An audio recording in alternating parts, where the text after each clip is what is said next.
हाथी और कुत्ते की कहानी। हाथी और कुत्ते की कहानी। एक बार की बात है, एक छोटे से गांव में एक हाथी रहता था। हाथी बहुत बड़ा और घने जंगल में रहने वाला था।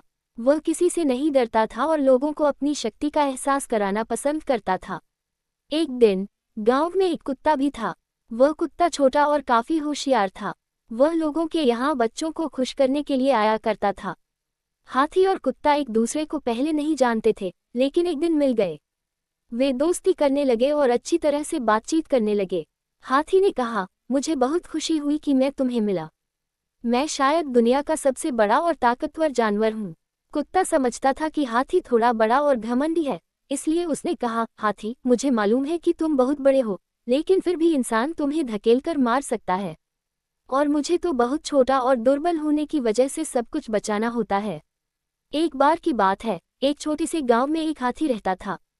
हाथी बहुत बड़ा और घने जंगल में रहने वाला था। वह किसी से नहीं डरता था और लोगों को अपनी शक्ति का एहसास कराना पसंद करता था। एक दिन गांव में एक कुत्ता भी था। वह कुत्ता छोटा और काफी होशियार था। वह लोगों के यहाँ बच्चों को खुश करने के लिए आया करता था। हाथी और कुत्ता एक दूसरे को पहले नहीं जानते थे, लेकिन एक दिन मिल गए। वे दोस्ती करने लगे और अच्छी तरह से बातचीत करने लगे। हाथी ने कहा, मुझे बहुत खुशी हुई कि मैं तुम्हें मिला। मैं शायद दुनिया का सबसे बड़ा और ताकतवर जानवर हूँ।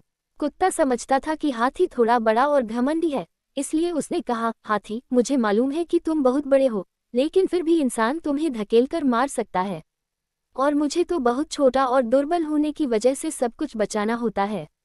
हाथी इस पर हंसते हुए कहा, तुम ठीक कह रहे हो, लेकिन फिर भी मैं कभी बचने के लिए तुम्हारी मदद ले सकता हूँ। मैं तुम्हें अपनी शक्ति और ताकत से बनाया गया हूँ। कुत्ता गंभीर रूप से बोला, मैं जानता हूं कि तुम कितने शक्तिशाली हो, लेकिन प्रेम और सहायता देने की क्षमता मेरे पास है। ये सुनकर हाथी सोच में पड़ गया। वह समझ गया कि शक्ति और ताकत के बावजूद प्रेम और मदद कुछ भी नहीं होते हैं। हाथी ने खुद को आजमाकर देखने का फैसला किया और वह बच्चों की संगीतान में से एक साझा करने के लिए खुद को मनराने लगा। ये देखकर कुत्ता बहुत खुश हुआ और उसने कहा, हाथी, तुमने सबके दिल जीत लिए हैं। तुम्हारी हमारे गांव में बहुत जरूरत थी, जहां हमेशा खुशी और प्रेम की कमी महसूस होती थी। हाथी बहुत खुश हो गया क्योंकि उसने समझ लिया था कि हाथी और कुत्ता एक ही गुण रखते हैं, प्रेम और सहायता देने की क्षमता। ये बात हाथी के जीवन में एक महत्वपूर्ण सीख थी कि शक्ति और ताकत से भी बढ़कर प्रेम और सहायता का महत्व होता है।